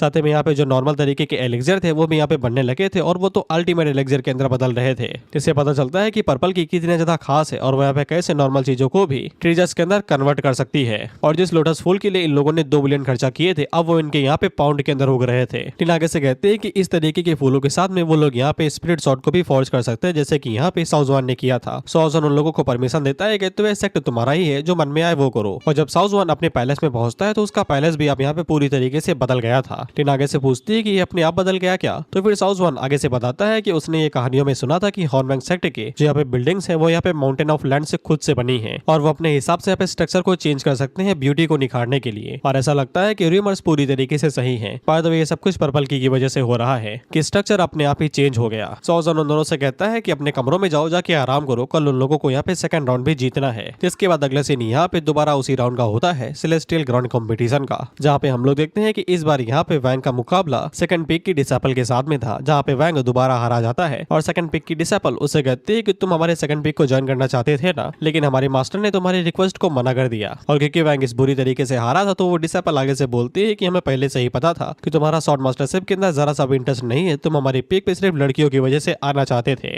जिसके बाद वो उसे जलाने के लिए बोलती है कि हमारे सेक्ट पे लड़कियां बहुत हैं, लड़के बहुत कम हैं, लेकिन तुम वहाँ पे कभी भी आ ही नहीं पाओगे क्योंकि तुम्हारे पास टैलेंट ही नहीं है। जिसके बाद वो वैंग इसी तरीके से थोड़ी बहुत और बेइज्जती करती है और वहां से चली जाती है वैंग को हराने के बाद में। तो हम लोग सिक्स्थ पिक के मास्टर को देखते हैं जो कुछ ज्यादा ही भड़के हुए थे, ये अभी तक एक भी राउंड नहीं जीत पाए थे। समझ में आ रहा है कि मुंह क्यों उतरा हुआ है। और फिर वो अपने एक आदमी से कहते हैं कि जाओ और जाके ये मैसेज उस जगह पे भिजवा दो। बेसिकली यहाँ पे उस बंदे के पास मैसेज भिजवा रहे हैं कि इन लोगों को अभी तक पर्पल की नहीं मिली है, तो फिर इन्हें प्लान में कुछ चेंज करने पड़ेंगे। अभी लोग डायरेक्ट यहाँ पे सेक्टर के अंदर से ही पर्पल की चुराने वाले थे। मैंने पढ़ा है ना, तो थोड़ी सी जानकारी दे दो तुमको। इसके बाद अगला राउंड यहाँ पे सेवंथ पिक और सेकंड पिक की डिसेबल के बीच में होने वाला था, जहाँ पे लिन आता है और उसके सामने वही डिसेबल था जिसको एक बार यहाँ पे साउजवान और लिन ने जान बचाई थी। इसलिए वो लिन से बोलता है कि तुम यहाँ पे मैजिक टूल्स का इस्तेमाल मेरे ऊपर नहीं करोगी ना, जैसा कि इसी के साथ किया था। लिन आगे से कहती नहीं करूंगी, बेफिक्र रहो। जिसके बाद यहाँ पे मैच शुरू हो जाता है, तो फिर वो डिसेबल हमला करने को आगे बढ़ता है। वह पे लिन अपनी फैमिली शॉट यहाँ पे लेके आई थी और वो हम लोगों को बताती है कि जब से वो फैमिली शॉट को अपने हाथों मिली है तब से उसकी शॉटमैनशिप काफी ज्यादा बदल गई है। अब तो वो यहाँ पे अपोनेंट्स की वीकनेस भी देखने लगती है और यहाँ तक कि उसे ये पता चल जाता है कि वो लोग कौन सा हमला करने वाले हैं। इसके बाद लिन इजीली यहाँ पे उस डिसेबल से शॉट उसकी नीचे गिरा देती है, जिससे वो डिसेबल अपनी हार मान लेता है, जिससे यहाँ पे सेवंथ पिक दोबारा जीत जाता है। जिसके बाद लिन यहाँ पे साउजवान के पास आ जाती है और तभी हम लोग देखते हैं कि साउजवान के पास में यहाँ पे सेकंड पिक मास्टर आती है। मैंने पहले ही बता दिया था कि इन दोनों का काफी क्लोज रिलेशनशिप है। वहाँ पे सेवंथ पिक मास्टर का नाम क्या है? अब ये नाम कई बार चेंज होता है ना, मैं कंफ्यूज हो गया। खैर सेवंथ पिक मास्टर यहाँ पे साउजवान से बोलती है कि अब तुम पहले से और भी ज्यादा यहाँ पे हेल्दी दिख रहे हो, हम लोगों को काफी ज्यादा टाइम हो गया एक दूसरे से मिले हुए। अगर तुम दोनों सोच रहे हो कि ये दोनों इतने ही क्लोज थे, तो फिर जब यहाँ पे साउजवान मरने की कगार पे था तो फिर सेकंड पिक मास्टर बचाने के लिए क्यों नहीं आई? तब ये सेक्ट के अंदर थी ही नहीं, ये किसी काम से बाहर गई हुई थी 1-2 महीने के लिए। साउजवान ये बोलता भी है कि आप पहले से और भी ज्यादा ग्रो कर रहे हैं, आपकी स्ट्रेंथ भी बढ़ गई है। ऐसा लगता है कि आपने हाल ही में जो सफर किया है वो काफी ज्यादा बेनिफिशियल रहा है आपके लिए। मैंने बोला ना तुम्हें 100 में डिटेल पकड़नी पड़ेगी। जैसे कि लिन के पास इतने वेपन्स कहाँ से आए? जब इतने सेक्टर में डाका डालोगे तो इतने वेपन तो आएंगे ही ना। इसके बाद साउजवान हम लोगों को बताता है कि जब उसने हॉर्नबैंक सेक्टर ज्वाइन किया था तब सेकंड पिक मास्टर और उस दोनों के बीच में काफी ज्यादा राइवलरी रहा करती थी। वो दोनों एक दूसरे के साथ कम्पीट किया करते थे और इसी कॉम्पिटिशन की वजह से साउजवान काफी ज्यादा जल्दी ग्रो किया था। लेकिन किसने सोचा था कि यहाँ पे साउजवान की कल्टीवेशन इतनी ज्यादा खराब हो जाएगी और वो यहाँ पे ग्रो करना छोड़ देगा। और तब सेकंड पिक मास्टर ने यहाँ पे साउजवान को सपोर्ट किया था, ये कहते हुए कि चुपचाप मेरे साथ चल के कल्टीवेट करो, इससे पहले कि तुम यहाँ पे हंसने के लिए कोई लाफिंग स्टॉक बन जाओ और लोग तुम्हारे ऊपर थू थू करे। और अभी तक उन दोनों का रिलेशनशिप बिल्कुल ऐसा ही है। जिसके बाद साउजवान सेकंड पिक मास्टर से पूछता है कि आप सेक्ट के अंदर रुकेंगे या फिर वापस चली जाएंगी। इस पर सेकंड पिक मास्टर आगे से बताती है कि वो कुछ दिनों के लिए रुकेंगी, जिसके बाद दोबारा सफर पे निकल जाएंगी। इसके बाद वो यहाँ पे उन दोनों डिसेबल्स के बारे में भी बात करती है जिसको साउजवान और लिन ने प्रोटेक्ट किया था, बेसिकली बचाया था, और वो उनके लिए भी साउजवान को शुक्रिया बोलती हैं। जिस पे साउजवान बोलता है कोई बात नहीं है।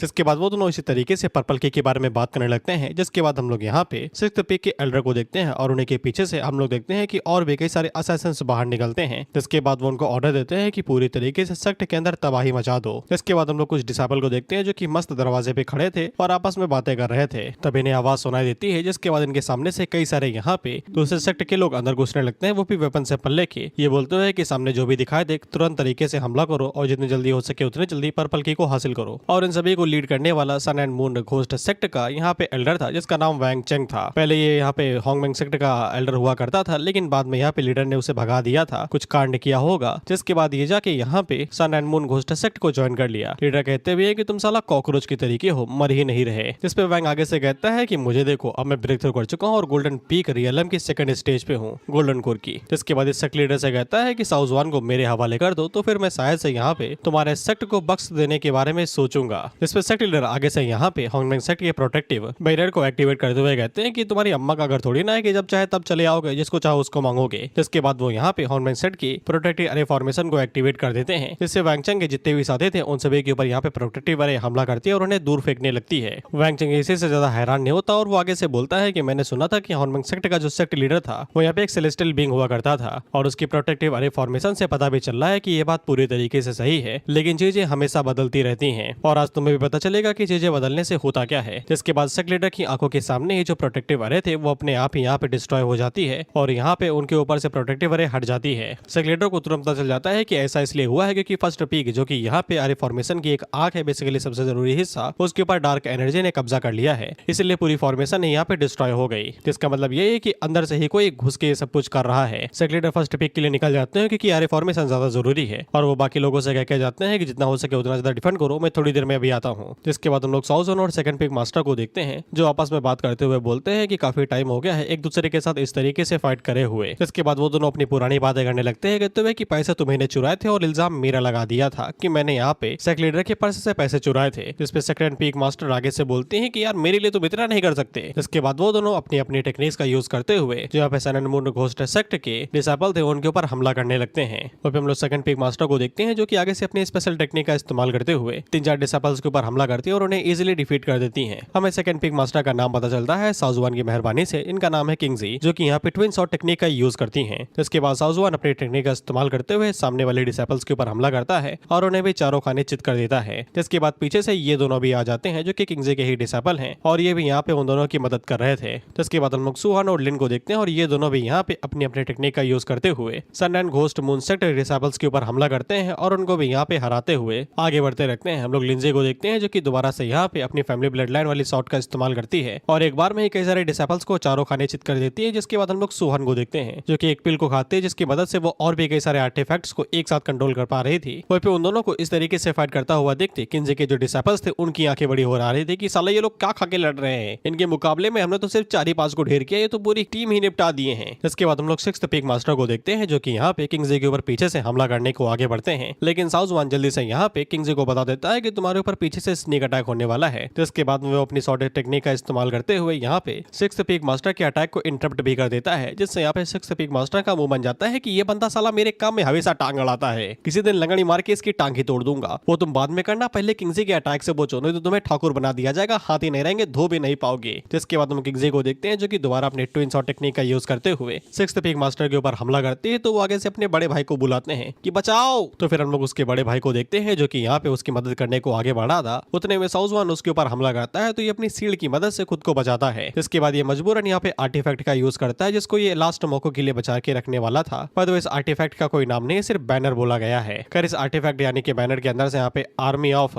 डार्क बाहर निकलती है जो कि कई सारे यहाँ पे स्केलेटन के बने हुए ढांचे थे और उन सभी को ये कंट्रोल कर रहा था, इनकी मदद से वो यहाँ पे 1 सेकंड के लिए तख्ता पलट तो देता है। वह पेगिंग सिंह यहाँ पे वैंग चंग से कहती है कि यार तुम तो हॉर्नमेंग सेक्ट को छोड़ने के बाद में पूरी तरीके से भूत ही बन चुके हो, इंसानी नाम की तुम्हारे अंदर कोई शरीर भी नहीं है। इस पे ये अपना मुंह खंभे की तरीके चौड़ा करके हंसने लगता है, ये कहते हुए कि हाँ मैं इंसान नहीं रहा लेकिन भूत भी नहीं हूँ। इसके बाद ये अपनी आर्मी ऑफ डार्क को हमला करने को आगे भेजता है। वह भी ये चीख चीख के किंगजी से बोल रहा था कि जब मैं सेक्ट में रहा करता था मैं तुम्हारे लिए कुछ भी करने को रेडी था, लेकिन तुमने मुझे ऐसा ट्रीट किया जैसे कि मैं कभी एग्जिस्ट ही नहीं करता। अच्छा दिल का मामला है। करिए किंगजी के पीछे पागल हुआ करता था तो फिर उसको इम्प्रेस करने के चक्कर में इसने अपनी लिमिट को पुश कर दिया। इसे लगा कि ये यहाँ पे ब्रेक थ्रू कर लेगा, लेकिन हो गया उसका उल्टा, स्पिरिचुअल रूट से इसकी डिस्ट्रॉय हो गई भैंस पानी में। पर as you know cultivation world में अगर तुम्हारे पास कल्टीवेशन ही नहीं है तो फिर तुम किस बात के इंसान हो। तो इसने सोचा डिमोनिक पाथ फॉलो करते हैं। जिसके बाद सेक्ट लीडर को जब पता चला तो लात मार के इसे बाहर निकाल दिया गया। जिसके बाद ये किंगजी के ऊपर हमला करते हुए कहता है कि किंगजी तुम्हारी वजह से ही मैं यहाँ पे इस तरीके से बदला हूँ, नहीं तुम एकदम भला चंगा था। उसने बोला था क्या अपनी लिमिट्स को पुश करने के लिए। कर ये किंगजी के ऊपर स्केलेटन किंग हमला करने को आगे भेजता है तो लिंजी खुद को डिफेंड करते हुए 2-3 स्केलेटन किंग्स को तोड़ देती है। जिसके बाद वो यहाँ पे पीछे उड़ के साउजवान को बताती है कि ये सभी स्केलेटन्स यहाँ पे गोल्डन कोर की पीक स्टेज पे हैं, इसलिए तुम इनके साथ भिड़ नहीं सकते, तो थोड़ा सा दूरी बना के रखना। इसके बाद हम लोग जिंगवे और साथ में उसके चेले वी को देखते हैं और ये भी यहाँ पे उन स्केलेटन्स के साथ फाइट कर रहे थे। हालांकि ये करना तो नहीं चाहते, लेकिन अब स्केलेटन किंग इनके पास चुम्मी देने को आ रहे हैं तो फिर डिफेंड तो खुद को करना पड़ेगा ही ना। वह भी आगे से कहता है हॉर्नमेंग सेक्ट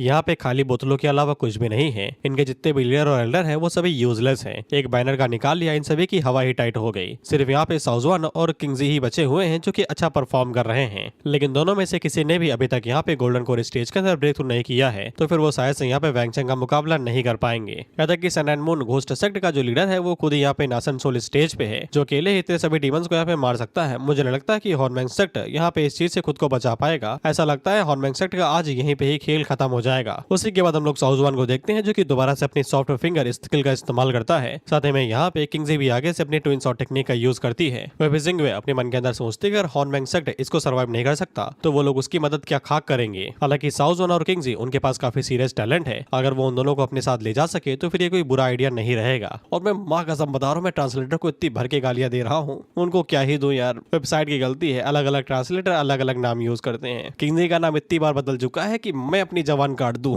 किंगजी यहाँ पे वी से बोलती है कि तुम उनके ऊपर ध्यान रखना, अगर साउज़ुआन और किंगजी को किसी भी चीज की जरूरत पड़े या फिर अगर वो खतरे में तो फिर जाके उनकी मदद कर देना। जिसके बाद हम लोग किंगजी को देखते हैं जो कि दोबारा यहाँ पे अपनी ट्विन शॉट टेक्निक का यूज करती है। वह पे उसकी ट्विन शॉट टेक्निक पहले से और भी ज्यादा स्ट्रॉन्ग हो गई थी, इसलिए वो अकेले यहाँ पे कई सारे स्केलेटन्स को हैंडल कर ले रही थी। वे भी उसकी तारीफ करता है कि यहाँ पे किंगजी को जो डुअल शॉट टेक्निक है वो यहाँ पे हेवन ग्रेड की पहुंच चुकी है और वो इतने ज्यादा पावरफुल बन चुकी है कि अकेले ही वो यहाँ पे नासन सोल स्टेज की टेक्निक्स का मुकाबला कर सके। लेकिन उसी टाइम पे हम लोग देखते हैं कि किंगजी का पैर जमीन के अंदर से निकलता हुआ एक हाथ पकड़ लेता है, जिससे किंगजी यहाँ पे हिलना डुलना बंद कर देती है और उतने में यहाँ पे वैंग चंग उसके ऊपर स्पेशल टेक्निक से हमला करता है और वो किंगजी को जंजीरों के अंदर यहाँ पे पकड़ लेता है, जिससे किंगजी खुद को आजाद नहीं कर पा रही थी। और उन सभी चेंज को पकड़ने वाले 3 बहुत बड़े बड़े स्केलेटन किंग्स थे जो कि यहाँ पे बाहर निकलते हैं। वो पे वैंग चंग अपने मन के अंदर सोचता है किंगजी काफी ज्यादा टैलेंटेड है, लेकिन इसका कोई फायदा नहीं, अब सब कुछ यहीं पे ही खत्म हो जाएगा। जिंगवे वी से कहती है कि यही समय है उन्हें दिखाने का कि हमारे पास क्या है। जिस पे भी आगे कुछ कर पाता उससे पहले ही हम लोग देखते हैं कि यहाँ पे साउज़ुआन ही अपने टेक्निक का इस्तेमाल करता है और बड़े वाले स्केलेटन किंग की मुंडी उड़ा देता है। भाई मुंडी क्या, ऊपर से नीचे तक उसका जितना भी ढांचा था वो सब कुछ ही उड़ा देता है। जिसपे किंगजी तो हैरान होती है, साथ ही में ये दोनों भी है जाते हैं कि ये क्या था भाई, इसकी अटैक पावर तो नासन सोल रियलम की तक की है, लेकिन ये अभी तक नासन सोल रियलम में ब्रेक थ्रू भी नहीं कर पाया है। अब मैं तुम्हें बता दूं, मैं साउज़ुआन की टेक्निक का नाम इसलिए नहीं ले रहा क्योंकि ये जब भी यहाँ पे लिन की मदद करता है तब इसे एक नई टेक्निक मिल जाती है और टेक्निक बार बार अपना नाम बदलती है और ऊपर से ये एक ही टेक्निक को कई सारी फॉर्म्स के अंदर यूज करता है। तो मैं कैसे तुम्हें बता दूं, एग्जांपल के लिए जब कई सारी बाहर निकलती हैं तो वो साइलो शॉट बन जाती है, जब उन्हें वो आपस में मिला देता है तो वो बड़ी बन जाती है। अब टेक्निक एक ही है, 2 फॉर्म है, कैसे बताऊं तुम्हें। खैर ये वाली एबिलिटी उसे यहाँ पे इननेट शॉट की ब्लेसिंग की वजह से मिली थी, जिसको उसने अपने यहाँ पे 10,000 ट्रांसफॉर्मेशन टेक्निक के साथ मर्ज किया तो फिर पावर कई गुना बढ़ के जिसकी मदद से वह पे स्केलेटन की धज्जियां उड़ा सका। और साथ में अपनी स्पिरिचुअल पावर का भी यूज करता है शॉट की यहाँ पे एनर्जी बढ़ाने के लिए, जिससे जो अटैक होता है उसकी पावर और भी कई गुना बढ़ जाती है। जिसके बाद हम लोग वैंग चंग को देखते हैं जो कि साउज़ुआन से कहता है बेटा तुम्हें बहुत चर्बी चढ़ी है ना, अभी उतारता हूँ। जिसके बाद ये और भी कई सारे हड्डी मेरा बड्डी के ढांचों को बाहर निकालता है और साउज़ुआन के ऊपर भेज देता है, जिसपे ये सभी हड्डियों के ढांचे साउज़ुआन की तरफ आगे बढ़ने लगते। और तेरे को ये चाकू कहाँ से मिली, बस मुझे ये बता। खैर साउज़ुआन पलटवार में यहाँ पे दोबारा सैलो शॉट टेक्निक का यूज करता है और कई सारी शॉट बाहर निकाल के एक बार में ही जितने हड्डियों के ढांचे आ रहे थे वो उनको यहाँ पे चूरा बना देता है। कहता कि वैंग चंग भी हैरान हो जाता है कि इसके पास ये पावर आई कहाँ से। कहता कि शॉट टेक्निक की पावर का फोर्स इतना ज्यादा था कि ये दोनों भी घबरा जाते हैं और ये भी यहाँ पे पीछे खिसकने लगते हैं। वहीं पे हम लोग लिन और सुहान को देखते हैं और ये दोनों बैरियर बना के खुद को प्रोटेक्ट करते हैं। कहता कि वी को भी बैरियर बनाना पड़ता है तब वो यहाँ पे खुद को प्रोटेक्ट कर पाता है। वहीं पे जिंग वी से पूछती है कि ये सभी डीमंस यहाँ पे गोल्डन गोर पे है ना, उसने एक अटैक के अंदर इन सभी को कैसे हरा दिया। अब तो किंगजी को पूरा यकीन हो जाता है अगर वो साउज़ुआन को अपने साथ लेके चली जाए तो फिर वो लोग पक्का यहाँ पे अपने मकसद में कामयाब हो सकते हैं। वहीं पे हम लोग साउज़ुआन को देखते हैं जो कि वैंग चंग की तरफ आगे बढ़ते हुए बोलता है कि मैं लास्ट चांस दे रहा हूँ, किंगजी को आजाद करो इससे पहले कि मैं तुम्हारे हाथ काट दूं। जिसमें वैंग चंग को मिर्ची लग जाते हैं कि साउज़ुआन यहाँ पे किंगजी को सीनियर सिस्टर क्यों बुला रहा है, वो भी इतने प्यार से।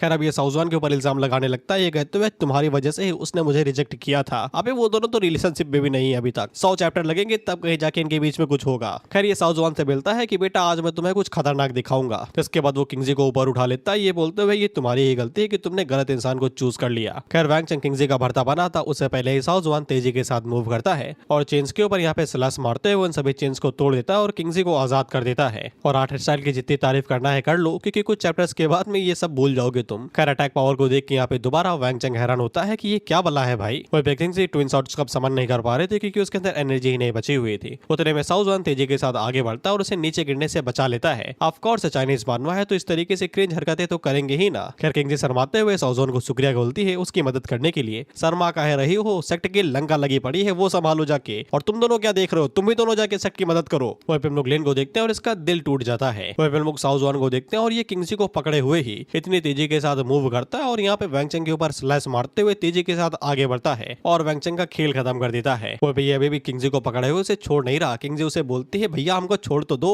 वहीं पे साउज़ुआन अपने मन के अंदर सोचता है किंगजी तो अब इम्प्रेस हो जाएगी ना, उसने यहाँ पे इतना अच्छा मूव किया है। हालांकि किंगजी उसे बोलती है कि नीचे तो उतार दो कि साला फेविक्विक की तरीके चिपका के ही रखोगे, और तब इसको याद आता है कि हाँ नीचे भी उतारना होता है। जिसके बाद वो किंगजी को नीचे छोड़ता है। नीचे उतरने के बाद बाद किंगजी यहाँ पे साउजवान के मूव की तारीफ करती है और उससे बोलती है कि मुझे भी ये सीखना है, क्या मुझे सिखा दोगे? जिसपे साउजवान आगे से बोलता है ऑफ कोर्स। वो लोग इस मूव का इस्तेमाल बड़ी आसानी के साथ नासन सोल रियलम के कल्टीवेटर के खिलाफ में भी कर सकते हैं। वह बेजिंग वे इनकी बात को बड़े गौर से सुन रही थी और वो भी हैरान थी कि ये पॉसिबल भी है कि यहाँ पे अपनी रियलम से उभर के रियलम के बंदे को फाइट बैक कर सके। इसके बाद वही से पूछती है कि तुम इस बारे में क्या सोचते हो? जिसपे भी आगे से बताता है कि जब यहाँ पे साउजवान ने उस मूव का इस्तेमाल किया था तब उसने यहाँ पे कल्टीवेशन शॉट टेक्निक का यूज किया था, लेकिन बाद में जब स्पिरिचुअल एनर्जी काफी ज्यादा फैल गई तब वो भी नहीं देख पाया कि वहाँ पे क्या हुआ था। इस पे जिंग वे काफी ज्यादा हैरान होती है कि तुम भी नहीं देख पाए। वह भी आगे से बताता है कि वो भले ही यहाँ पे नासन सोल रियलम पे है, लेकिन अगर वो भी यहाँ पे साउजवान के उस मूव का सामना हेड ऑन करे तो फिर उस बात के अंदर कॉन्फिडेंस नहीं है कि वो यहाँ पे इस मूव का सामना कर भी पाएगा या नहीं पाएगा। जिससे जिंग वे को यकीन हो जाता है कि उन्हें बस यहाँ पे साउजवान की जरूरत है, कि अगर वो ऐसे टैलेंट को अपने साथ लेके जाएंगे तो फिर उन्हें काफी ज्यादा फायदा होगा और वो लोग अपने मकसद के अंदर कामयाब हो पाएंगे। जिसके बाद हम लोग सनराइज मून घोस्ट सेक्ट वाले लोगों को देखते हैं जो कि आगे से कहते हैं कि हमारे एल्डर की तो ऐसी की तैसी हो गई, हम लोगों को अभी भी फाइट करना चाहिए क्या? जिस पे दूसरा डिसेपल आगे से कहता है भाग लो भाई, जितनी तेज हो सके उतनी तेज। उतने में साउजवान इनकी तरफ बढ़ते हुए बोलता है कि साले तुम्हारी अम्मा का घर थोड़ी ना है कि जब चाहे तब आओ जब चाहे जाओ, बाप का खेत समझ रखा है क्या? जिस पे ये सभी अपने हथियार नीचे डाल देते हैं और साउजवान से बोलते हैं कि त्राहिमाम त्राहिमाम, हम पे दया करो, हम लोगों को तो बस यहाँ पे एल्डरवैंग ने भटका दिया था इसलिए हम लोग यहाँ पे आ गए, बल्कि हम तो एकदम सीधे साधे लोग हैं। जिसके बाद ये सभी यहाँ पे साउजवान से कहते हैं कि हमें बख्श दो। उतने में ही साउजवान को पीछे से धमाके की आवाज सुनाई देती है, जिसपे वो सभी लोग पीछे मुड़ के देखते हैं तो फिर फर्स्ट पीक के ऊपर एक तगड़ा धमाका हुआ था, जिसपे किंगजी को समझ में आ जाता है कि सेक्ट लीडर के लगे पड़े हैं, हमें उनके जाके मदद करनी पड़ेगी। लेकिन साउजवान किंगजी को रोकता है, ये कहते हुए कि हमें वहाँ पे जाने की जरूरत नहीं है, वो लोग खुद ही यहाँ पे ही आ रहे हैं। जिसके बाद हम लोग देखते हैं कि फर्स्ट पीक से कोई तो बाहर निकलता है, जिसका नाम हमें बताया जाता है कि ये सन एंड मून सेक्ट का हेड है। इसका नाम किलर डेविल है और ये नासेंट सोल रियलम की 5th लेवल पे है। जिसके बाद ये उन सभी लोगों को सेक्ट लीडर दिखाते हुए कहता है कि तुम्हारे सेक्ट लीडर को मैंने पकड़ लिया है, अब चुपचाप यहाँ पे अपने हथियार डाल दो और वैसे भी तुम्हारी फॉर्मेशन तो कब का डिस्ट्रॉय हो चुकी है और चुपचाप हमारे गुलाम बन जाओ, तो फिर शायद से मैं तुम लोगों को जिंदा छोड़ देने के बारे में सोचूंगा। जिसके बाद वो सेक्ट लीडर के ऊपर अटैक करता है और उन्हें नीचे फेंक देता है, जिससे सेक्ट लीडर धड़ाम से नीचे आगे गिरते हैं और चिंता न करो, बुड्ढा अभी भी जिंदा है, इतनी आसानी के साथ नहीं मरेगा। हालांकि उन सभी को यहाँ पे सेक्ट लीडर की चिंता जरूर हो रही थी, कहीं बुड्ढा टपक तो नहीं गया। वही पे जो लोग अभी अपनी हथियार डाल के बह रहे थे कि हमें बख्श दो, अब ये साले खड़े हो जाते हैं दोबारा अपने हथियार लेके। जिसके बाद हेड उन लोगों से पूछता है कि वैंग चेंगफेंग कहाँ गया भाई? जिसपे एक बंदा आगे से बताता है वो तो निकल लिए, आप जब यहाँ पे नहीं थे, हॉर्नमैक सेट के एक एल्डर ने उनकी फील्डिंग सेट कर दी। जिसपे आगे से कहता है मजाक न करो यार,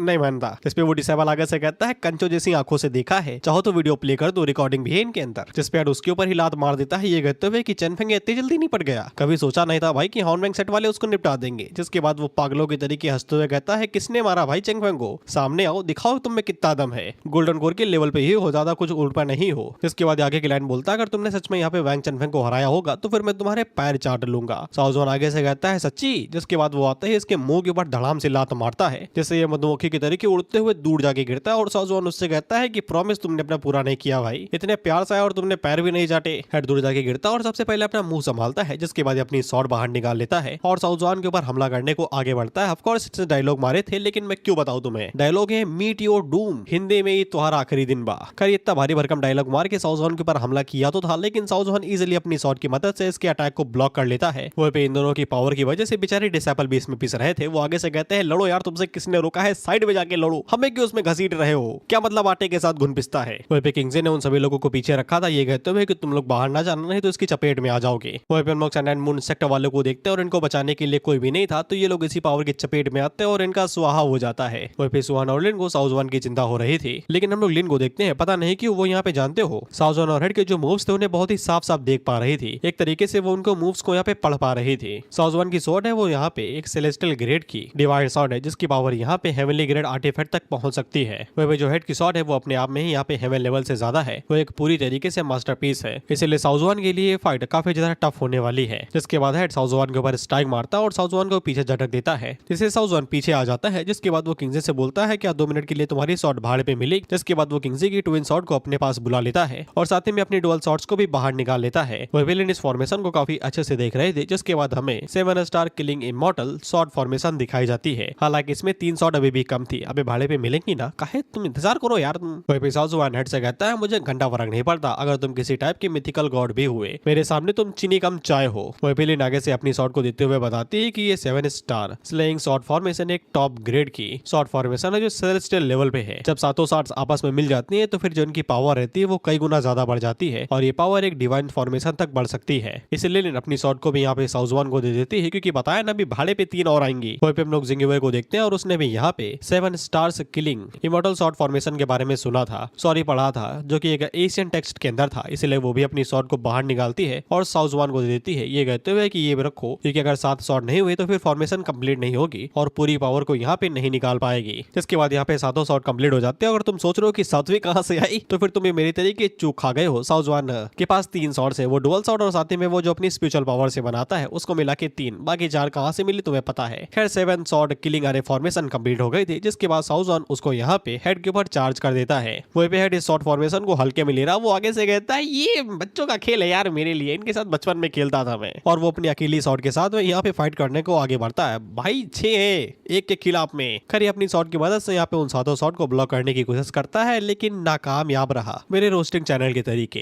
जिसके बाद वो सभी शॉट एक एक करके इसके चेहरे शरीर के ऊपर कट मारते हुए पार निकल जाती हैं। तभी ये साउजवान को हल्के में ले रहा था, उसे बोल रहा था कि तुम्हारे पास ऐसे ही स्किल्स हैं लेकिन ये ना समझो कि तुम मेरी डीमन स्लेइंग शॉट के खिलाफ में जीत सकते हो। जिसके बाद वो अपने हाथ को पीछे की तरफ करता है और यहाँ पे अपने ही लोगों की लंका लगा देता है, जिसपे वो बेचारे पूछते हैं हमें क्यों तोड़ा, why master why. By the way head ने इन्हें सैक्रिफाइस कर दिया अपनी शॉर्ट एनर्जी को बढ़ाने के लिए। जिसके बाद हम देखते हैं कि वो उनके अंदर से निकली हुई जितनी भी एनर्जी थी उसे अपनी शॉर्ट एनर्जी के अंदर कन्वर्ट करता है और साउजवान से कहता है आजा देखते हैं किसमें है कितना दम। जिसपे साउजवान उसकी तरफ बढ़ते हुए बोलता है कि आ रहा हूँ, लेकिन मुझे ये बताओ तुमने अपने ही लोगों को ही तोड़ा, हमारी साइड पे भी तो थे, उनको भी तो तोड़ सकते थे, तुम यही सोच रहे हो क्यों? तो डिमोनिक एनर्जी, वो सभी उसके ही सेक्टर थे तो डिमोनिक एनर्जी ही तो कल्टीवेट करेंगे, तो ये उनकी ही पावर को तो हार्नेस करेगा, स्पिरिचुअल पावर थोड़ी ना करेगा। फिर इसके बाद वो दोनों एक दूसरे की पावर से एक दूसरे को टकराते हैं और उनकी पावर कुछ ज्यादा ही बढ़िया थे, लेकिन उसे देख के हैरानी हो जाती है कि इतनी ज्यादा पावर कैसे निकल रही है। वहीं पे साउजवान से बताता है कि उसकी शॉट को यहाँ पे ब्लड एसेंस मिला है और ये खुद में इसको रिफाइन कर सकती है, तो ये अपने आप ही सेलेस्टियल एक्सेलेंस लेवल पे जा चुकी है। इसलिए जब तक इस दुनिया के अंदर लोग रहेंगे जो उसे मारने की कोशिश नहीं करेंगे, वो लगातार यहाँ पे ग्रो करता रहेगा और ताकतवर बनता जाएगा और उसके सामने जितने भी चैलेंज आएंगे एक तरीके से लोग वो उसकी पावर का यहाँ पे तेल बनेंगे। तेल से याद आया स्टेट ऑफ हॉर्मोन्स खुला कि नहीं खुला? खैर हम लोग साउजवान को देखते हैं जो कि यहाँ पे हेड से कहता है ऐसा क्या, जिसके बाद हम देखते हैं कि उसकी जो 7 स्टार किलिंग अरे फॉर्मेशन थी वो आगे से यहाँ पे ड्रैगन का रूप ले लेती है और हेड के ऊपर अब भारी पड़ने लगती है, तो हेड की फट जाती है। वो आगे से बोलता है ऐसा कैसे हो सकता है, ये इतना ज्यादा पावरफुल कैसे? वही फिर साउजवान हम लोगों को बताता है कि अगर ये कोई ऑर्डिनरी 7 स्टार शॉर्ट फॉर्मेशन होती तो फिर इतनी ज्यादा पावर निकाल पाना बिल्कुल ही इम्पॉसिबल होता, लेकिन ये शॉर्ट फॉर्मेशन को यहाँ पे इनेट शॉर्ट बॉडी ने बनाया है, बेसिकली अपनी पावर दी है, स्ट्रक्चर बुनियाद रखी है। इसलिए ना ही ये सिर्फ शॉर्ट की पावर को खुद ही इनहेंस कर सकता है, बल्कि ये शॉर्ट्स की जो ताकत है उसकी जो डिग्री है उसको भी और वही कई गुना बढ़ा सकता है, बेसिकली इनफिनाइट लेवल पे। यहाँ तक कि किंगजे की जो ब्लू और पर्पल ट्विन शॉर्ट है उनके पास इतनी ज्यादा पावर है कि वो यहाँ पे हेड के जो डिमोनिक ब्लेड है उसको इजिली सप्रेस कर सकती है, क्योंकि उनको पर्पल की ताकत जो मिल चुकी है। रही बात ये ड्रैगन फॉर्मेशन कहाँ से आ गई, बेसिकली ड्रैगन ऑरा कहाँ से आया, तो फिर आया था जिंगवे की शॉर्ट के अंदर से। इसलिए साउजवान का ध्यान उन दोनों के ऊपर जाता है कि ये साले कौन है और इनके पास इतनी पावरफुल शॉर्ट आई तो आई कैसे। वह जिंगवे को साउजवान के अंदर इंटरेस्ट आते ही जा रहा था, उसे पक्का यकीन था कि यही बंदा उसकी नैया पार लगा सकता है। खैर हेड को समझ में आ चुका था कि उसकी लंका लगनी तय है, इसलिए वो तुरंत भाग लेता है। जिसपे साउजवान पीछे से बोलता है जिस तरीके से तुम भागे हो ना उसको देख के बस मुझे एक ही बात याद आ रही है, love the way you lie. Of course ये मरने वाला है तो इनकी फेवरेट लाइन कैसे ना बोले, तुम कल्टीवेशन मानवा पड़ रहे हो, अगर विलन ये ना बोले कर तुमने मुझे मारा मेरा मास्टर तुम्हें छोड़ेगा नहीं, तो वो कल्टीवेशन मानवा कैसे? ये श्रीमान में यही डायलॉग मारते हैं और साउजवान आगे से बोलता है मेरे। जिसके बाद वो हेड के ऊपर हमला करता है और हेड को खत्म कर देता है। वहीं पर लोग 6th पीक मास्टर को देखते हैं और मेरा पहला सवाल यही था इसको देख के, तुम अभी तक जिंदा हो? खैर साउजवान की नजर भी उसके ऊपर पड़ जाती है और वो भी यही सोचा होगा तुम अभी तक जिंदा हो। खैर 6th पीक मास्टर अपना सर पकड़ लेता और वो हमें लंबा चौड़ा बता रहा था। साउजवान ने जिसकी फील्डिंग सेट की है वो यहाँ पे इनफेमस डीमन ऑफ सोल्डर हुआ करता था सन एंड मून सेक्ट का, और सन एंड मून सेक्ट की जो पावर है वो काफी ज्यादा हाई है, इसलिए हॉर्नमैन सेक्ट ने उनके कई सारे एल्डर्स को मारा है, तो फिर अब वो लोग काफी ज्यादा भड़केंगे, इसलिए वो हॉर्नमैन सेक्ट के ऊपर यहाँ पे हमला करने को आगे आएंगे। कहता कि पूरी किंग डायनेस्टी भी एक साथ आ जाए, उनके जितने भी सेक्ट हैं वो भी यहाँ पे सन एंड मून सेक्ट के खिलाफ में नहीं जा सकते हैं। इसलिए 7th पीक मास्टर को ये लगता है कि साउजवान के साथ में हॉर्नमैन सेक्ट और साथ में उसका भी यहाँ पे खत्म होना तय है। जिसपे साउजवान पीछे से बाहर निकलता है ये कहते हुए कि मेरा और हॉर्नमैन सेक्ट का तो पता नहीं दादा, लेकिन तुम्हार बात पूरी सही बा, तुम्हार खेल यही खत्म बा। जिसके बाद वो 7th पीक मास्टर के ऊपर हमला करता है और उनको खत्म कर देता है, और अब कहीं जाके ये पूरा बवाल यहाँ पे खत्म होता है। हालांकि हॉर्नमैन सेक्ट की तरफ से जो नुकसान हुआ था वो इतना ज्यादा नहीं था जितना यहाँ पे सन एंड मून सेक्ट की तरफ से हुआ था। मुंडिया देख रहे हो ये उन्हीं लोगों की है जिनको यहाँ पे हेड ने अभी सेक्रीफाइस किया था, हमको क्यों तोड़ा वाले। और जैसा कि मैंने बोला था कि लीडर इतनी आसानी से नहीं मरेगा, बुढ़ा जिंदा है तो वो भी जिंदा था, बस यहाँ पे उनकी जो कल्टीवेशन थी वो काफी ज्यादा खराब हो चुकी थी और साथ में वो जख्मी भी हो गए थे, इसलिए वो फ्यूचर में अब यहाँ पे सेक्ट की पोजीशन के लिए बढ़िया नहीं रहेंगे। जिसपे किंगजे के जितने भी डिसाइपल थे वो सभी मन के अंदर सोचते अगर यहाँ पे लीडर नहीं रहेगा तो फिर सेक्ट के जितने भी लोग हैं उन सभी का ख्याल कौन रखेगा। याद है कि किंगजे भी आगे से यही बोलते हैं कि बिना लीडर के हॉर्नमैन सेट का डायरेक्शन कौन करेगा, बेसिकली यहाँ पे देखभाल कौन करेगा, चीजें कौन सी यहाँ पे देखेगा। किंगजे आगे से बोलते हैं कि उन लोगों को यहाँ पे कोई सब्स्टिट्यूट लीडर रखना पड़ेगा जब तक सेट लीडर पूरी तरीके से ठीक नहीं हो जाते। पीछे से जिंग आगे से बोलते हैं कि वो यहाँ पे साओ जुआन को नॉमिनेट करती है, बेसिकली उसको यहाँ पे सपोर्ट करती है कि इसी को ही लीडर बनना चाहिए। किंगजे यहाँ पे जिंग से पूछते हैं कि तुम कौन हो और तुम्हें तो हमारी मदद की थी एक स्वॉर्ड भाड़े पे देके। जिसमें जिंग उन लोगों को अपना नाम बताती है और उन सभी लोगों को यहाँ पे ग्रीट करती है। जिसके बाद वो यहाँ पे वी के बारे में बताती है कि ये बंदा मेरा प्रोटेक्टर है, ज्यादा ध्यान न देना इसके ऊपर बस। सुआन को यहाँ पे जिंगवे के बारे में पता था लेकिन लिन को नहीं पता था। उतने में साओ जुआन यहाँ पे जिंगवे को ग्रीट करता है ये कहते हुए कि ये हमारे रियलम की प्रिंसेस है। जिसपे किंगजे के डिसाइपल भी हैरान होते हैं कि ये हमारी थर्ड प्रिंसेस है क्या। जिंगवे साओ जुआन से पूछती है कि एल्डर साओ आपको कैसे पता कि मैं यहाँ पे प्रिंसेस थी। जिसपे साओ जुआन आगे से कहता है जो आपने शॉर्ट भाड़े पे दी थी ना उसके अंदर जो शॉर्ट एनर्जी निकली थी उससे मुझे समझ में आ गया कि आप यहाँ पे थर्ड प्रिंसेस हैं। जिसपे जिंगवे एल्डर साओ से बोलते हैं बुद्धि तेज है तुम्हारी। जिसके बाद जिंगवे उन लोगों को यहाँ पे हिंदी में बताती है कि वो यहाँ पे हॉर्नमैन सेट के कुछ लोगों को यहाँ पे इन्वाइट करने के लिए आई हुई है ताकि वो सभी लोग एक ग्रैंड इवेंट के अंदर पार्टिसिपेट कर सके। उस ग्रैंड इवेंट का नाम है 10,000 पाथ्स फेस्टिवल जो कि यहाँ पे कैपिटल सिटी के अंदर 6 महीनों के बाद होगा।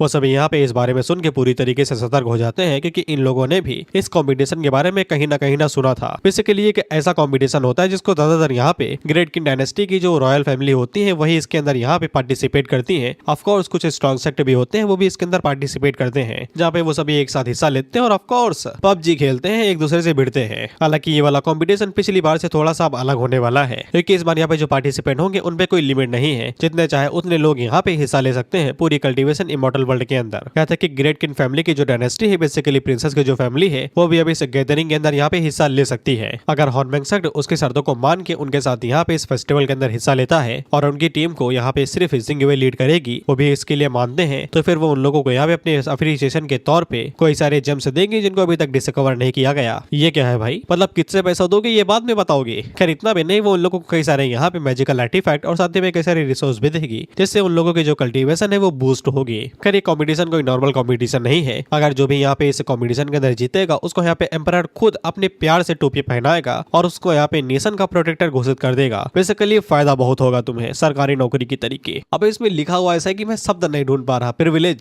सर्व, बिलव्ड, बी स्टोन, इनके मतलब मुझे पता है बस हिंदी के शब्द नहीं। साथ में जिंगवे उन्हें यहाँ पे अपनी तरफ से सपोर्ट भी करेगी। बेसिकली यहाँ पे किंग डायनेस्टी उन्हें पूरी तरीके से सपोर्ट करेगी और अगर उनका क्लैन यहाँ पे जी जाता है तो फिर यहाँ पे कॉम्पिटिशन का जो भी रिवॉर्ड होगा वो यहाँ पे इनके ही सेक्ट को मिलेगा। जिससे सभी के मन के अंदर लड्डू फूट रहे थे कि वाह मीठा, लेकिन साओ जुआन के मन के अंदर कड़वाहट थी क्योंकि यहाँ पे रॉयल फैमिली जो घुसने वाली थी। साओ जुआन की कुछ बातें अब तुम्हारे माथे से ऊपर जाएंगी लेकिन मैं तुम्हें सब कुछ समझा दूंगा। साओ जुआन को जब पता चला था कि यहाँ पे फॉलिंग क्लाउड सिटी का जो लॉर्ड था बेसिकली वैंग का फादर वो यहाँ पे फॉलिंग क्लाउड सेक्ट का एल्डर भी है तो फिर उसे ये बात थोड़ी सी अटपटी लगी थी। लाइक एक स्कॉलर का बेसिकली एक यहाँ पे मंत्री का किसी कल्टीवेशन वर्ल्ड वाली दुनिया से क्या लेना देना। बेसिकली सिटी लॉर्ड अपना काम देखे और कल्टीवेशन वर्ल्ड वाले अपना काम देखे, इन दोनों के बीच में कोई कनेक्शन नहीं होना चाहिए। जिसपे जिंगवे यहाँ पे साओ जुआन से कहती है ऐसा लगता है कि तुम्हें अब सबको समझ में आ रहा है कि यहाँ पे इस कॉम्पिटिशन का असली मकसद क्या है। जिसपे साओ जुआन जिंगवे से कहता है कि मेरे शब्द कठोर जरूर है लेकिन तुम्हारा यहाँ पे एक ही मकसद है ना, तुम इस फैमिली फेस्टिवल से और हमारी मदद से जितने भी पावरफुल वेल्दी और यहाँ पे नोबल फैमिली से तुम उनके यहाँ पे पैर काट के उन्हें नीचे गिराना चाहती हो ना। जिसपे वो सभी लोग हैरान होते हैं कि साओ जुआन ये क्या बोल रहा है। वो लोग हॉर्नमैन सेट जो कि यहाँ पे इतने कमजोर है वो किसी नोबल फैमिली के साथ भिड़ेंगे। बेसिकली जब ग्रेट किंग डायनेस्टी की शुरुआत हुई थी तब उसकी शुरुआत सिर्फ यहाँ पे सपोर्ट और प्रोटेक्शन से हुई थी और ये सपोर्ट यहाँ पे नोबल फैमिलीज को दिया जाता था। बेसिकली जो एम्परर है वो यहाँ पे नोबल फैमिलीज को सपोर्ट करते थे और उन्हें प्रोटेक्शन देते थे